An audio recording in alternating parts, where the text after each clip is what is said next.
सुरू नमस्कार. यशस्वी जीवनाची समर्थ सूत्रे या मालिकेतला आज हा 13वा भाग. आज तारीख 21 मे.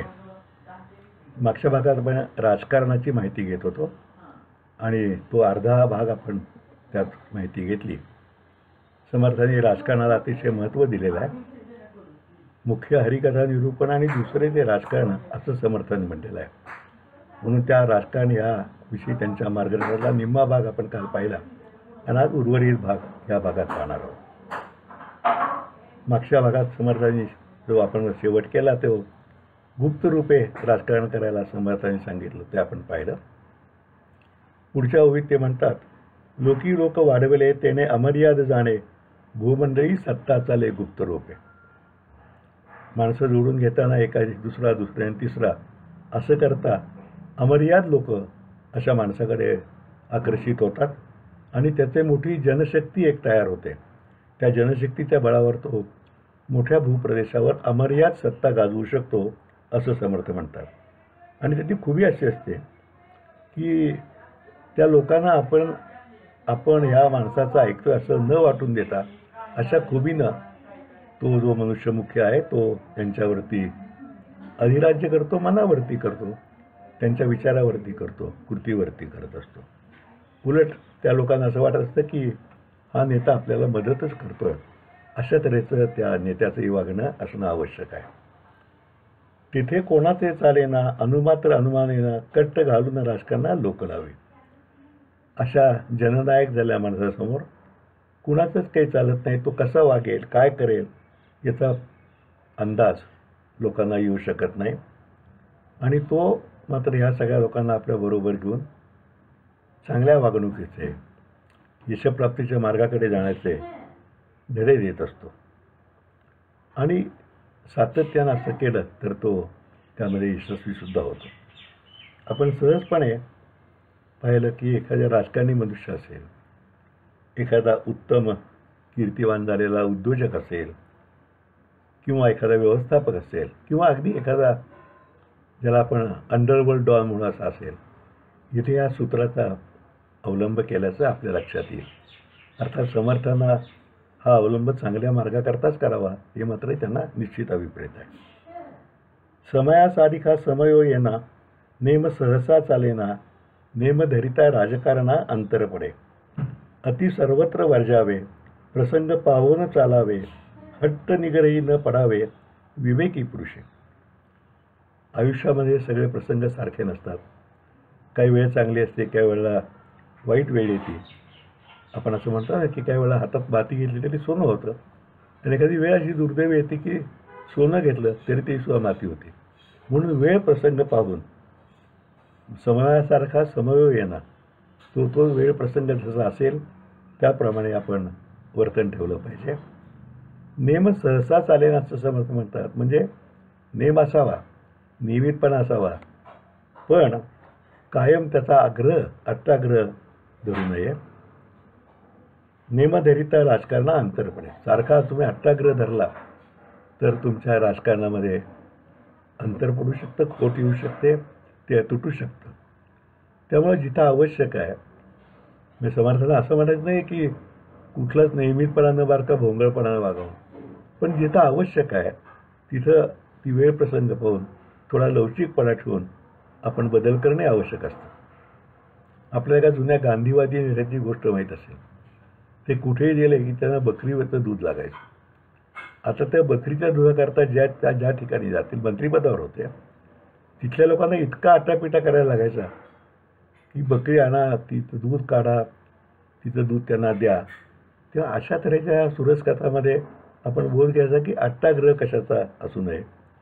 काही वेळा असंही असतं की आपण स्वच्छतेचे भोगते जरी असलो तरी काही ठिकाणी अस्वच्छता असते.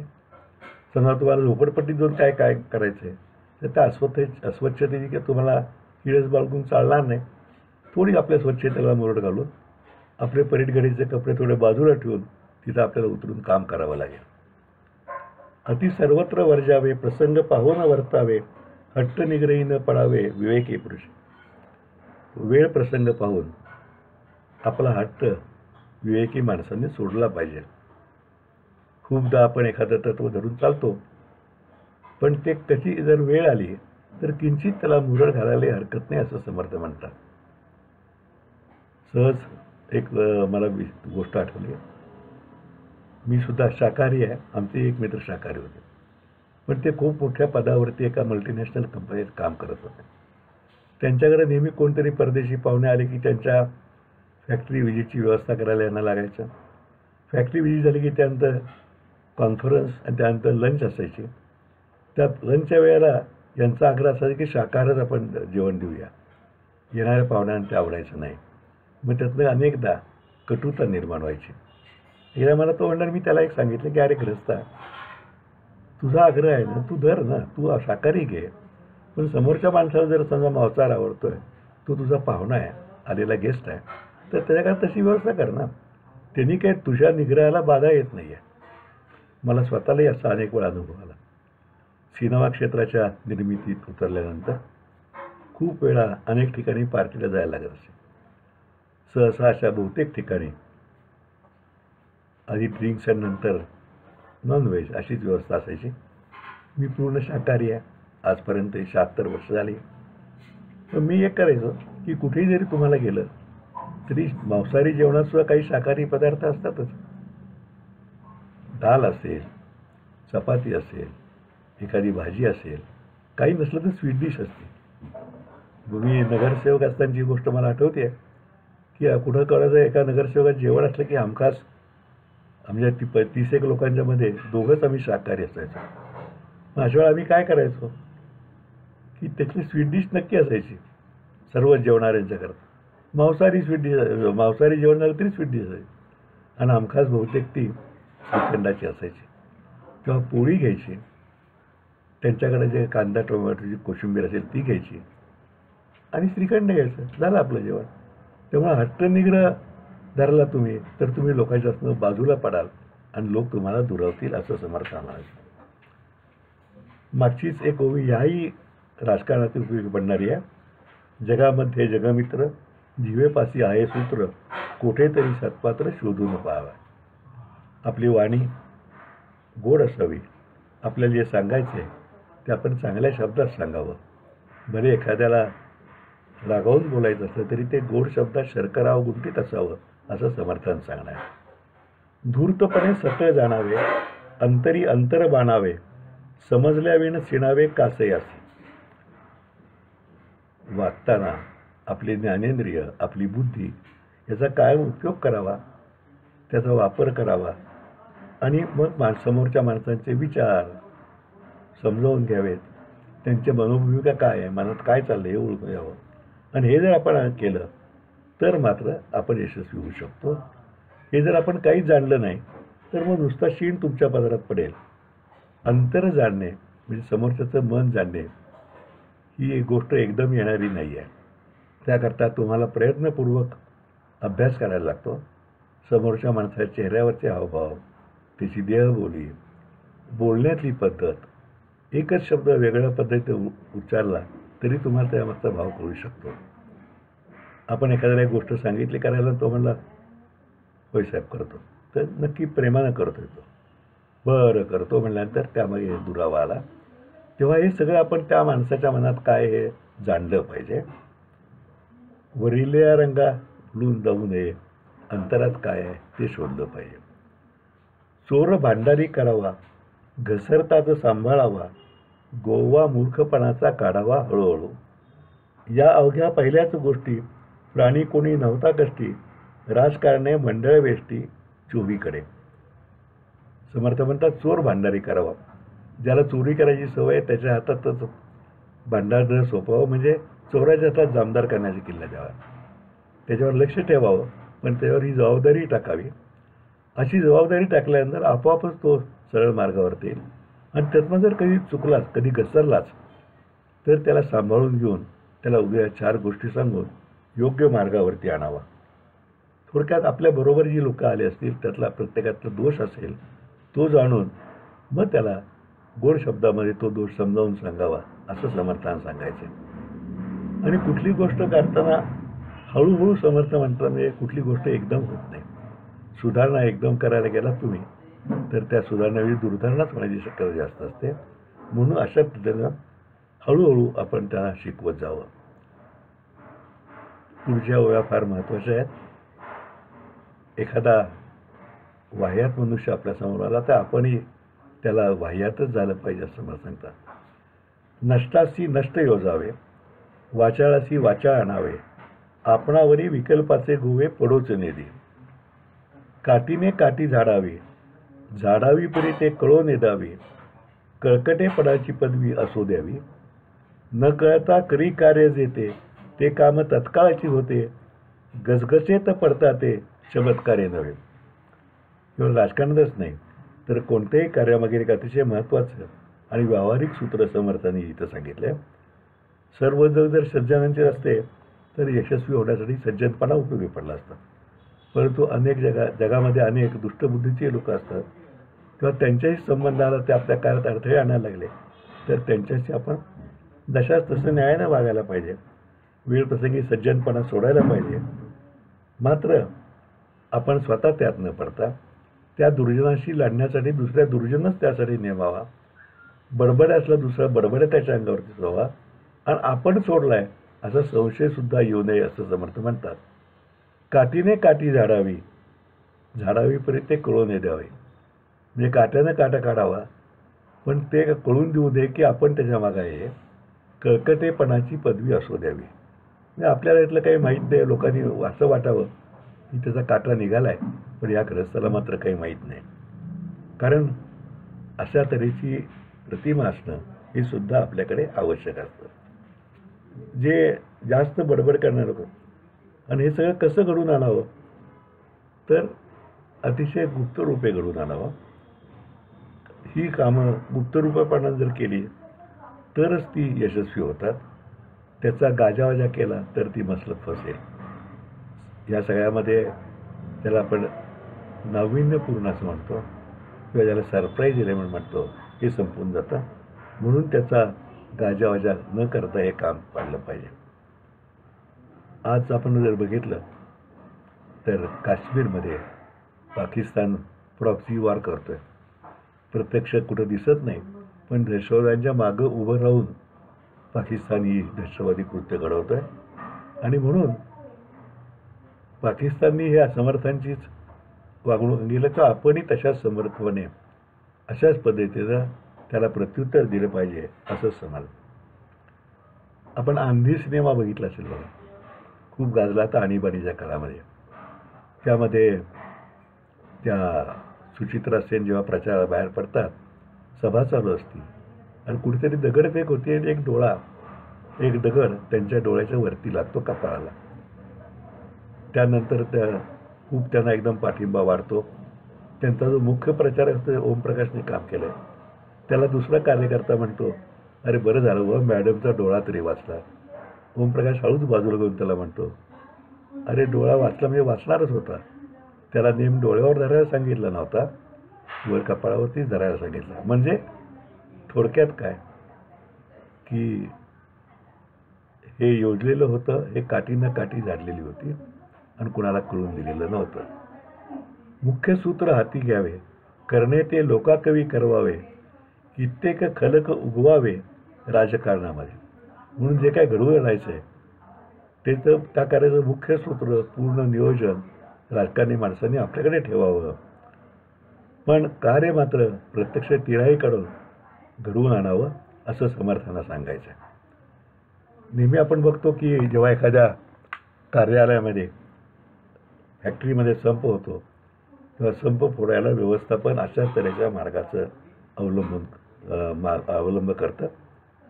कित्येक खलक उगवावे म्हणजे सामान्य जी माणसं असतील त्यांनासुद्धा ट्रेनिंग देत त्यांनाही तयार करावं आणि त्यांना आपल्याबरोबर सेकंड लाईन आपली तयार करत राहावं. अवघ्यास अवघे कळले तेव्हा ते रीते पडले, या करणे ऐसे घडले न पाहिजे की. जे काम आपल्याला करायचं आहे ते सगळ्यांची सांगून करून उपयोग नाही. ज्याला ते सांगायचे आवश्यक आहे तेवढा एकाच माणसाला सांगावं. ज्याला आपण इंग्लिशमध्ये नीड टू नो म्हणतो, नीड टू नो बेसिस. असे ज्याला गरज आहे तेवढ्या पुरतं सांगावं.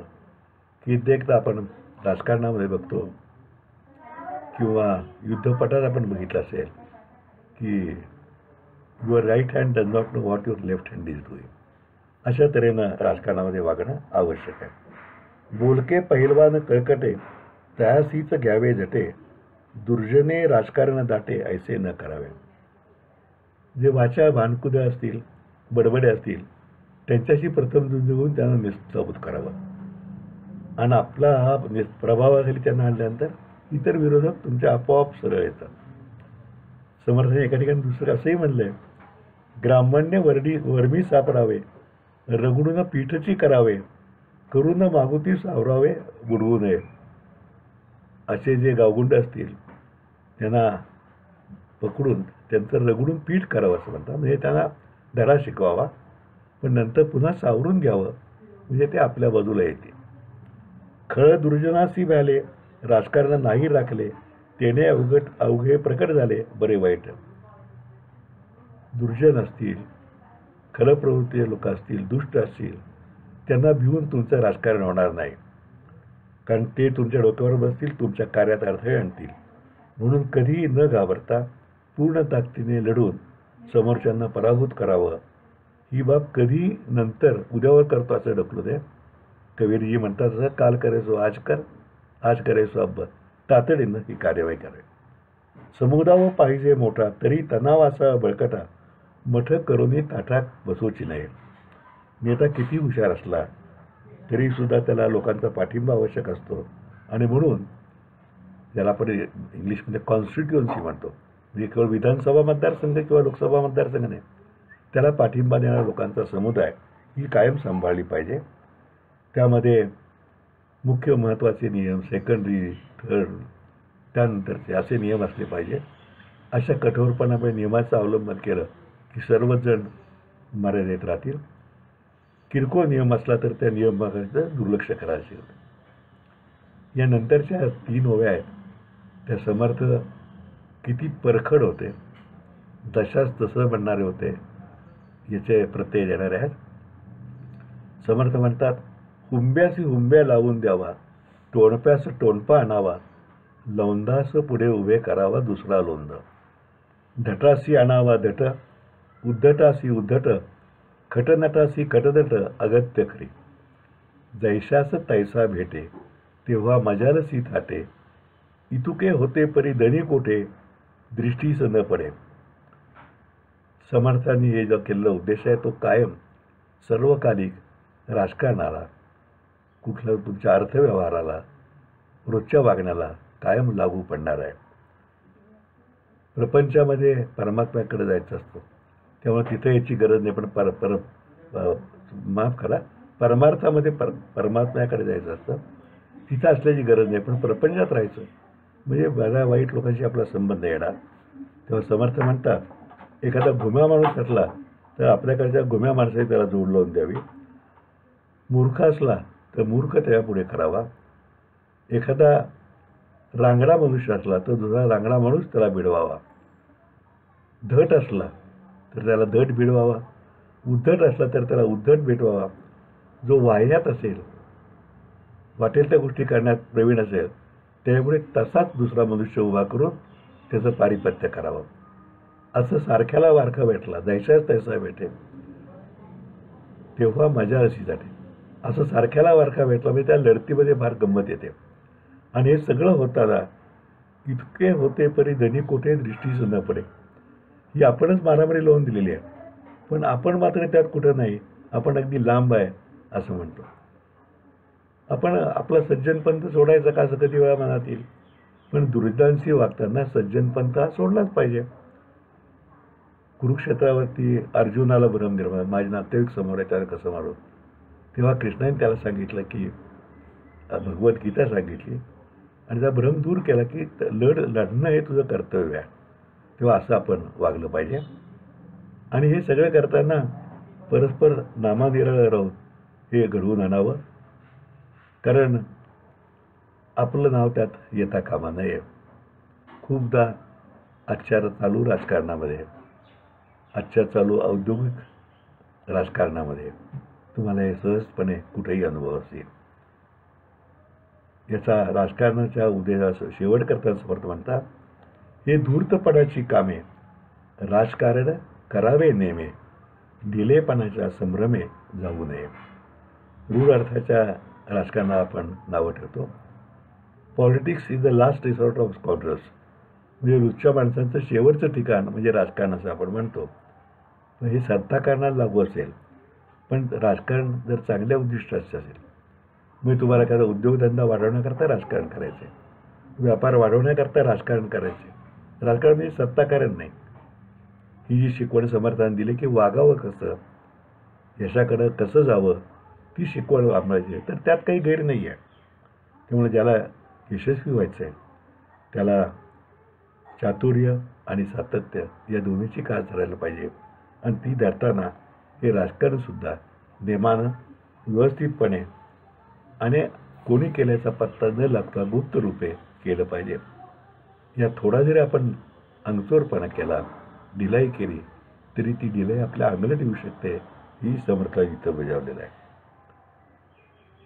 अशा तऱ्हेनं जो राजकारण करेल, म्हणजे मागं सांगितलेले दोष टाकून गुणांचं अनुसरण केले, चातुर्याचं अनुसरण केलं आहे आणि राजकारण केलं आहे, असा मनुष्य निश्चित नेतृत्वपदी पोचू शकतो.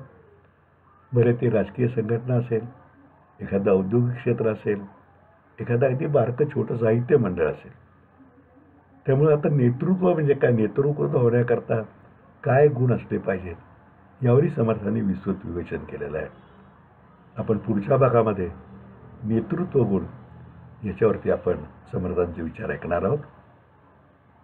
अनेकदा मला लोकांनी गेल्या 2-4 दिवसात असं विचारलं की तुम्ही हे सांगताय पण इतका अभ्यास कुणी केला नसेल का. तर मी त्यांना मुद्दाम सांगू इच्छितो की समर्थ वाङ्मयाचा अभ्यास करणारे अतिरथी महारथी होऊन गेले.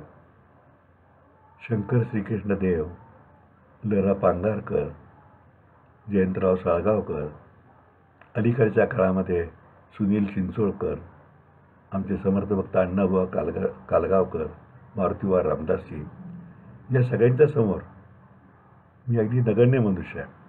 पण तरीसुद्धा अभ्यास करावा, आपल्याला जे कळते तेवढं लोकांना सांगावं, म्हणून हे मी पुस्तक लिखाण म्हणा किंवा आता या जी व्हिडिओची मालिका करतो आहे, एवढाच माझा हेतू आहे. 100% मी त्यात अचूक असेल, बरोबर असेल असा माझा अजिबात दावा नाही. काही चुकाही असू शकतील, पण त्याच्यामागचा हेतू मात्र स्वच्छ आहे.